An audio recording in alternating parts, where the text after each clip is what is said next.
If you want to lead, you go first. Today, Keith Ferrazzi shows us how and why to take the first step.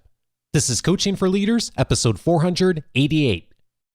Produced by Innovate Learning, maximizing human potential. Greetings to you from Orange County, California. This is Coaching for Leaders, and I'm your host, Dave Stachowiak. Leaders aren't born, they're made. And this weekly show helps you discover leadership wisdom through insightful conversations.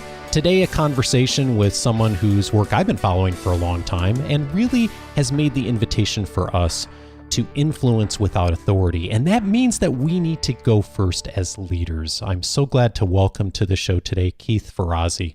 Keith is the founder and CEO of Ferrazzi Greenlight, a management consulting and team coaching company that works with many of the world's biggest corporations. A graduate of Harvard Business School, Keith rose to become the youngest CMO of a Fortune 500 company during his career at Deloitte, and later became CMO of Starwood Hotels. He's a frequent contributor to the Harvard Business Review, Forbes, and Fortune, and the New York Times bestselling author of Who's Got Your Back and Never Eat Alone. He's the author of the new book, Leading Without Authority: How the New Power of Co-Elevation Can Break Down Silos, Transform Teams, and Reinvent Collaboration. Keith, so glad to welcome you to Coaching for Leaders. Oh, Dave, thanks a lot. I'm looking forward to this conversation.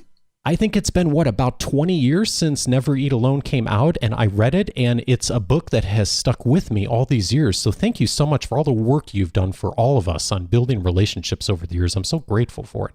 Well, thank you. That book was a turning point in my life and a great blessing, and really has been the defining book for the last 50 years in the area of networking. But what we do is we find ourselves showing up today in the world. Getting things done is now through networks. So the recognition that while originally this Never Eat Alone was written on how do you create opportunity for yourself in your networks, now getting things done, work, leadership happens in networks. And so the new book is really Leading Without Authority, thinking about how do we work and achieve and transform and make progress happen in the networked world we live in. Yeah, it's such a great evolution. And I was thinking about creating opportunities and networks. I was thinking back just in your story and where you've come, and you've told the story of how influence and relationships and networks actually started when you were young as a golf caddy. What did you learn from that experience many years ago of going and serving as a caddy? Well, there's a number of things. I would say one of the things is that everything you want to achieve in your life is with and through people. And therefore, getting good at that and being strategic about it is so important. So, I was a poor kid from an unemployed steelworkers family. Nobody had ever gone to college. Being a caddy opened my aperture, opened doors by getting to know the rich people at the country club. I opened up doors to college. I opened up doors to mentorship. I opened up doors to what it was like to sort of like, what the rich dad, poor dad philosophy, right? All of a sudden a human opens up opportunity. And then what I realized was it was really through being of service that opened those doors. So the recognition that it was those people that would open up the doors and then being of service to them is what really makes the door open. And so I've lived with that, the belief that cultivating the most important relationships around goals that I have, and then serving those individuals richly, that really becomes the future of you achieving great things in this world. And I've done a pretty good job of it myself. Yeah, indeed. The title of one of the chapters in this new book is Accept That It's All on You. Yeah. You read the whole book, which I'm so appreciative that you did. Why was that chapter the chapter that you narrowed in on? Because I run into this situation fairly often, it seems like, where I'm talking to folks in our listening community or our clients or even in personal relationships, and someone will say some version of, we have this problem in the organization, and maybe even my boss has asked me for some insight. I'm not sure what to do. And I find it really fascinating that the leading thought isn't, I should get started and begin. and to do something and to begin to move the needle or whatever. And so that one really spoke to me because I hear that a lot. As often as I find that it seems like we should be moving as leaders, at least the folks in my community, seems like a lot of times there's a hesitation to take action. Yeah. And I love that. And I'll tell you what made me write that chapter. A few things. I coach executive teams. That's what I do for a living, and my organization coaches teams. And there is more finger pointing as to why we can't get things done. And as a result, I believe that the act of that finger pointing is a mindset shift that's necessary. I'll use a quick analogy about my foster son. Yeah. When my boy came into my home, he was 12 years of age, and he was so psychologically damaged by his 12 families he had been in prior, and particularly the house of origin that abused him. He had no sense of trust. And he would say to me, "You will never be my father. You will never be my father." And I made a commitment to be his father. And I made a commitment to myself, to my family, to that child, and to God that I would be his father. Now, I didn't care about the brand. I didn't care what he calls me, but I made a commitment to be that boy's father. And could you have imagined me crossing my arms and saying to that young man who had been damaged as much as he had, "When you behave like my son, I will be your father"? Of course not. Yeah. And we lose so much possibility, value creation, by crossing our arms in the workplace and saying, well, when they meet me halfway, why? What is meeting you halfway? Where is that in a contract that if somebody is important for you to achieve your mission, if you're paid $100,000 for the job you're doing, and you think it's important that this person acts as if they're on your team, that you enlist this person, that this person joins your efforts to make something better, where is it ever said that you're off the hook if they're not meeting you halfway? Where is that ever written down? In fact, you're stealing from your shareholders or your boss. You don't deserve your salary if you think you have this entitlement that somebody else has to behave a certain way for you to do your job. And when I coach teams, I make this very clear that if you have a passion for change and transformation and you're drawing down a salary for this company, you need to be the transformation agent here. And if you want to be mediocre and you want to behave in a way that waits for everybody else to meet you halfway and everything's painted nicely and posies are popping up all over the place in your backyard, and that's how you can get work done, then you are not going to get work done in this environment, which is about agility and transformation and constant change and energy draw and all the stuff that we're dealing with. All of this does not allow you to name the terms on which you can be productive. It is all on you.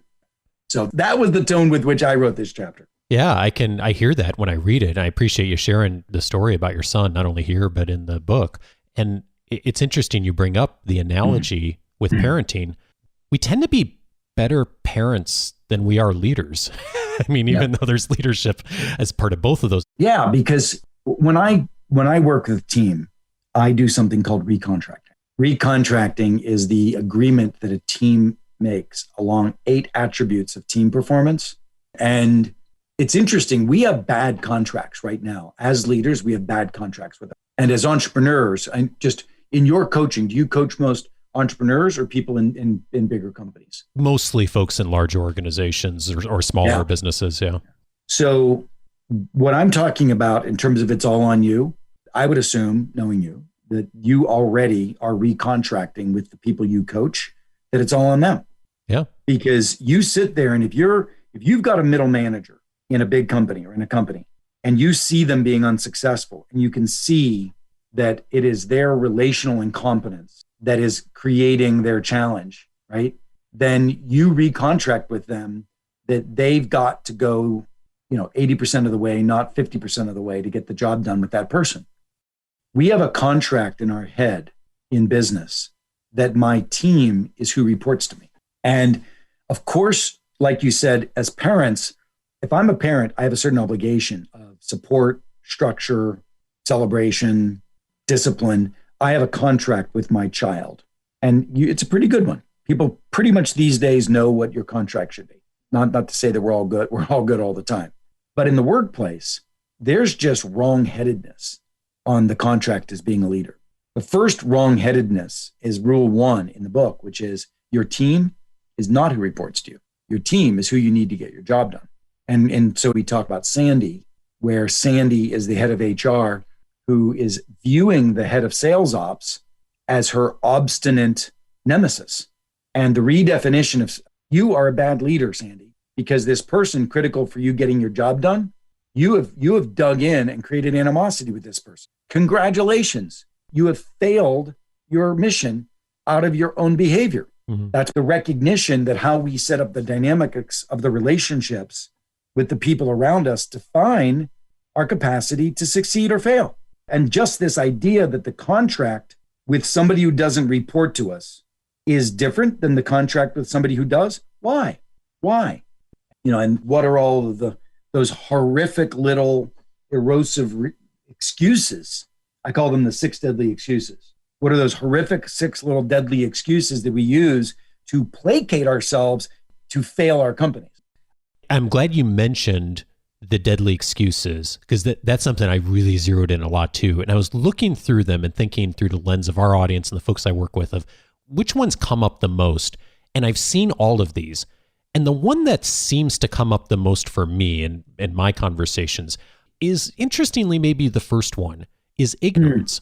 And maybe maybe I'm biased a bit by our audience. It seems to me that when folks recognize that they have some skin in the game or that they're missing something, there's a little bit more. The kind of person who listens to the show is the kind of person who's willing to do, I think, a bit more than the average leader out there. But I do still see very often the first one, ignorance. And I'm wondering if you could share a bit about what does that excuse look like? How does that play out?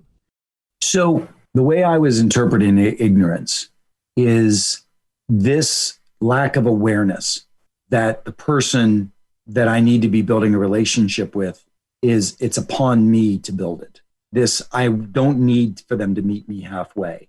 This, Jane is a member of my team, not somebody I have to go get buy-in from. By the way, that's a really insipid little idea, which is buy-in. People use it all the time and they think it's a good thing. I think it's horrific.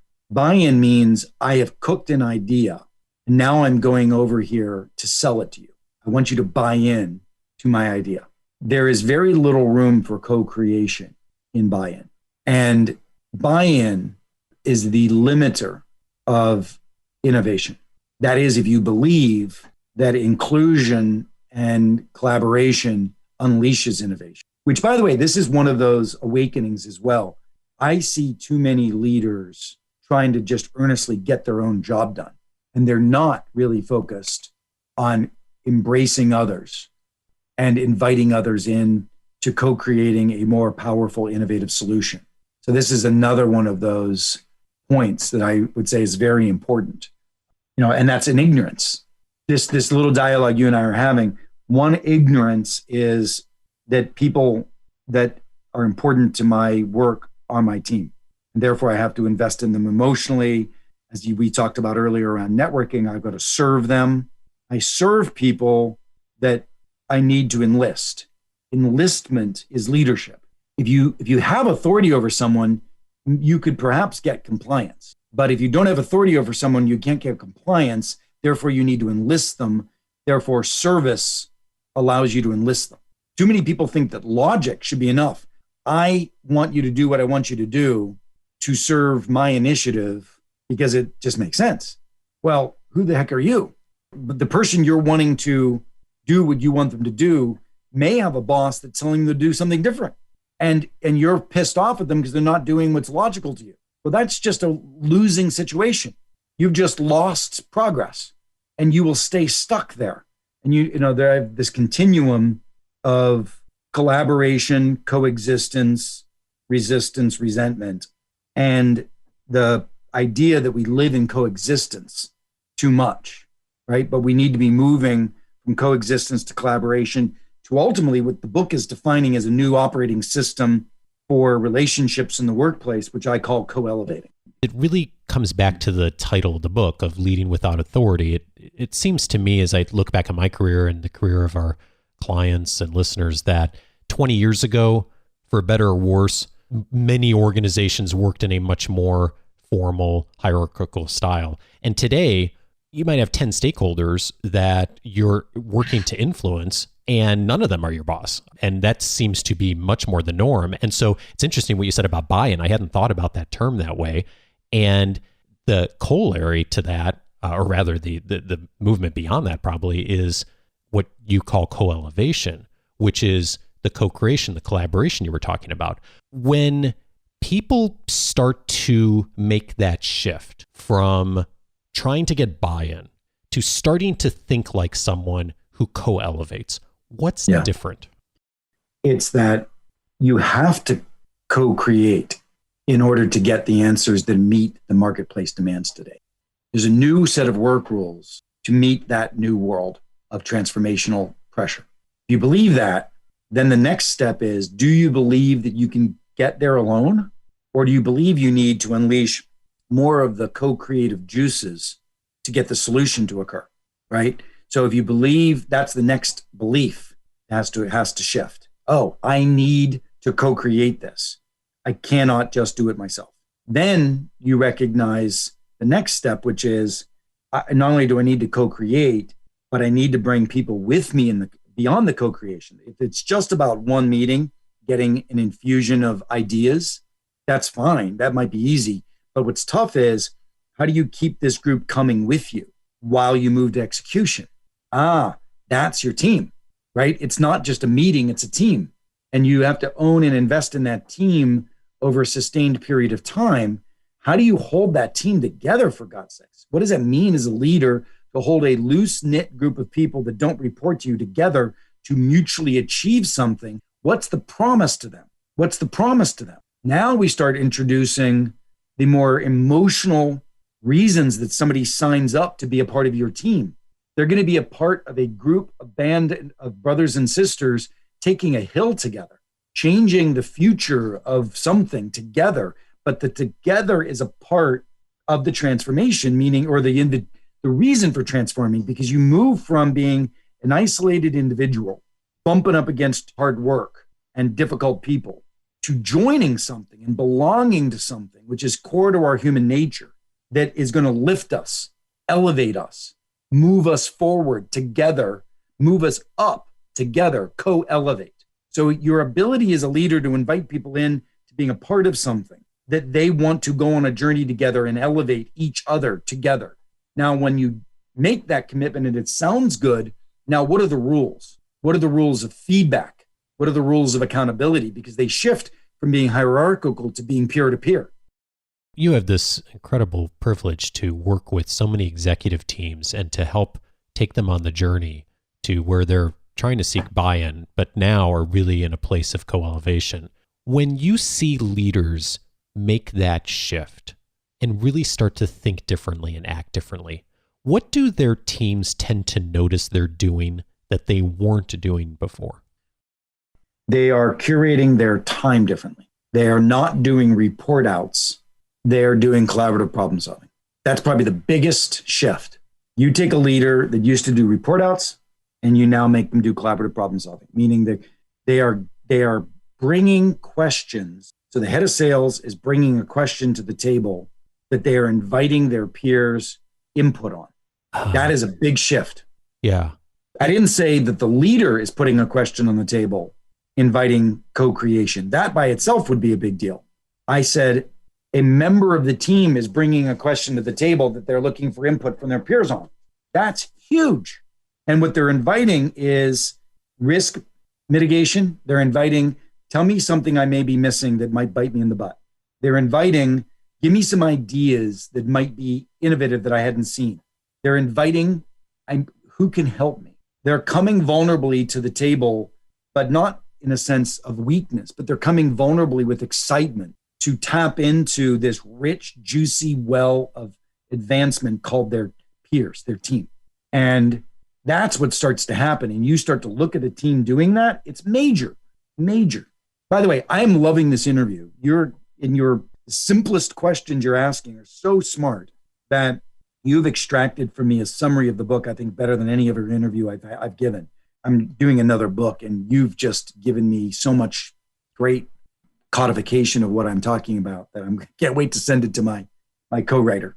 Keith, if you ever want to write a book and get it on the New York Times bestselling list and feature the podcast in chapter 1, I will make time to talk to you about that. No problem. My pleasure. Thanks for the kind words. The other phrase that really hit me in the middle of the eyes as I was reading this chapter was the phrase, "You always go first." And this comes back to what we were talking about ignorance earlier. The thing that I see a lot is there's a lot of the waiting for someone else to take the first step. And there's not even the recognition of, oh, I might do something first. And your invitation to us is, no. You go first. You always go first. Yeah. Look, I mean, you and I are both in the business of behavior change. And behavior change occurs when people see a path and then they are motivated to follow that path. And there's no better way for behavior to change than good role modeling. And my dad used to say to me when I was growing up, do as I say, not as I do. And, part of it, he meant it. He's like, I know that I'm a frail human, but let me tell you what you need to do. Don't look at what I do. I'm telling you how you need to be. And the hypocrisy of that, was not lost even on a young kid. But we need to lead through role modeling. And so here's a leader wanting to get the team to open up their peer-to-peer dialogues with each other. And yet the verbiage that she uses describing her peer in another group is adversarial. What does that say? Where's the role modeling there? The role modeling is you dig in and you coexist, or you compete. So it's so important that we role model the behavior. You go first. Yeah. And in the same regard, what I also think we're finding in the last few months is that the transformation of the humanity and the vulnerability of leadership has really shown up beautifully. I mean, Brene Brown, everybody sort of liked her talks, but are we really believing the vulnerability as a core leadership trait? We've seen it, and we've seen how it works. We've seen that the I don't know is acceptable, and in fact, is maybe the only answer to an explanation, and it gives the leaders the time they need to really figure out the answer.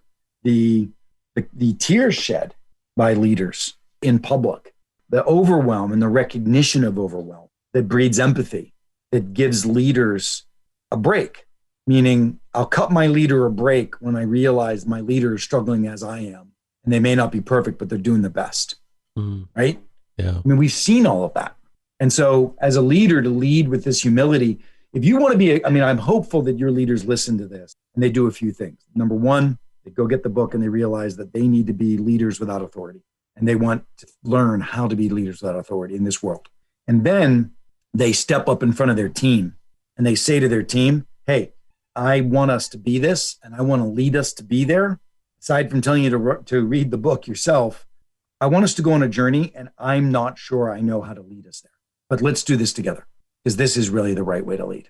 Yeah. Thinking about what you said a moment ago about leading by example, and it's interesting what you mentioned. I'm sure you've had this experience too, where you're talking to someone that you're in a business or professional relationship with, and they're complaining about someone else. And that happens on a fairly regular basis, where they complain about other people. And I always sort of have the thought when that happens, like, I wonder who they're complaining to me about when I'm not around, because that clearly is their default setting. And it really invites us to start to lead by example and to make sure we're creating that framework for it. And exactly. One of the other invitations you make is the invitation to give up being right. Tell me about that. So I learned this from AA. So when I've studied teams, I've studied interdependent groups that help each other transform. And I've studied work teams. I've studied Weight Watchers and what the women in Weight Watchers and men in Weight Watchers are doing for each other in their coaching pods. I've studied YPO forums which is a group of presidents committing to help elevate each other's success as leaders. And I've studied AA, a group of individuals who have been down literally in the gutter sometime and turned each other around. And there's a wonderful phrase taught to me by a great recovery coach named Sean McFarland in Los Angeles, who says that the first question you've got to ask when you're twisted about something is, what's my part? And there's a step in AA when you've really screwed up. And most people, by the time they get into that program, have really screwed up many times. And there's a process called making amends. And they have to go back over all the examples of them screwing up. They start with the big ones and they work their way down through a lifetime, right? Sometimes there's a lifetime of making amends.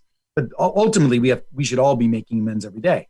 But when we're twisted about someone, the first question we need to ask, even though we may be sitting there and saying, well, they did this to me. They did this to me. But then the question is, what's your part? Not just what's your part and why they did this to you, but what was your part and how you responded to what they did to you? When they did X to you, did you respond as your best self? Right? So there's always a part. There is, even in your response to another person's violation of you, there's an opportunity to see your part. Now, why do you want to see your part? Because that is the first step to opening another human to seeing their part. And so when you're on a journey to transform an unproductive relationship to a productive relationship, you've got to start by seeing your part first. Because when you approach somebody, you can't approach somebody that you want to change, particularly if there's animus or resentment, and point the finger at them and tell them that they have to change. I think we all have been in those positions and we know the likelihood of change occurring. Pretty low. On the other hand, if you open, so I created a word in our coaching over the last 20 years, I had to create a word for how do you open another person to you? How do you open another person to your change, to your desired change? The metric of a leader's capacity to open another person to them is porosity, porous. A glass is not that porous. Put water on it, slides right out. Porous is absorptive. Like a sponge is very porous. What is a leader, you want everybody to be a sponge to you. Porosity is opened through humility and vulnerability. Your ability to see your part and voice your part before you ask another person to see their part opens the porosity and therefore gives you a shot at them seeing their part. It's a beautiful set of coaching that's taught in AA around this process of amends. The more difficult news is it's not even in order to get them to see their part. I mean, that's the contrived little trick here, which is you show your part, they'll show theirs. Yeah. But it doesn't even work if you do that because they'll smell that. You literally have to just show your part and it will begin to open porosity. And if they don't, they don't, but you'll have made a mark, but it'll have softened the relationship so that you can begin to move in the right direction. It ties in what you wrote about resentment. You say, resentment leaves us blind and powerless. It's been compared to drinking poison and hoping the other person will die. That's also an AA. That's also an AA area. Yeah, fascinating. Keith, just, I really appreciate the work you've done and the tough love you bring in this book to challenge people to move forward. So we're going to be linking up to the notes I've written on the book, your work, the website, everything in this week's weekly leadership guide for folks. So be watching for that if you're listening. One final question for you. You've been really just a force in the world of leadership and networking and helping people to get better at this for 20 years now. And you've had a ton of success. I'm curious, in the last year or two, what have you changed your mind on? If I reach into my soul and I give the answer, it's not going to be as obvious. I have always known that celebrating people is the way to elevate them. And yet, because I was born of scarcity, I was born of fear. I grew up not able to pay rent when I was at college. I went to Yale University and I lived in my car one summer to get one of those jobs that rich kids had. I come from some, frightening economic conditions when I was young. And fear and scarcity bred for me perfectionism. And I'm pretty tough on myself. For me, it's always about what's next. Okay, great, check. What's next? Number one New York Times bestseller. Okay, what's next? Doesn't matter. It's like, what's next? And I've always known celebration is how I need to lead with my team, but I am starting to absorb it. And part of it, interestingly enough, back to this, it starts with you. I've gotten kinder to myself. I have been willing and appreciate and can absorb the compliment of what I've done in this world. And as a result, I'm more able to give it out to my team. And it's embarrassing that I haven't done that as much as I should have in my life, but I'm doing it now and I really appreciate it. So I would say it's not changing my mind, it's getting my behaviors and my soul to catch up to my mind. Keith Ferrazzi is the author of Leading Without Authority: How the New Power of Co-Elevation Can Break Down Silos, Transform Teams, and Reinvent Collaboration. Keith, thanks so much for your wisdom. Dave, thanks a lot.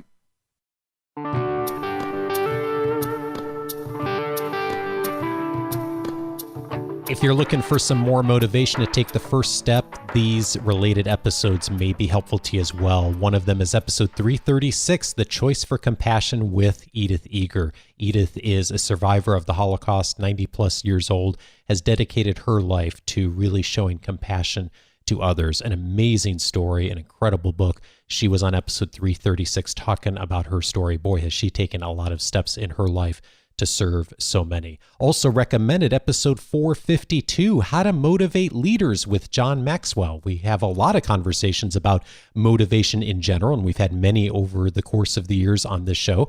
We haven't had as many on specifically how to motivate leaders. So in episode 452, John Maxwell talked us through how to really look at motivation through the lens of leadership, and many of us are leading other leaders. He really walked us through how to do that effectively. And of course, he's such a wonderful leader in his own right. And finally, I'd recommend episode 455, How to Create Great Relationships with Colleen Bordeaux. Colleen and I talked about the framework for creating great relationships. And of course, so much of that is found in Keith's work as well, including his previous book, Never Eat Alone.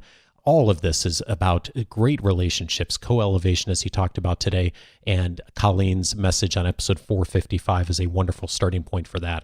All of those episodes you can find on the coachingforleaders.com website, and if you haven't already, I'm inviting you to set up your free membership at coachingforleaders.com. That's going to give you access to the entire library, searchable by topic. One of the topic areas that we have this episode tagged under is talent development.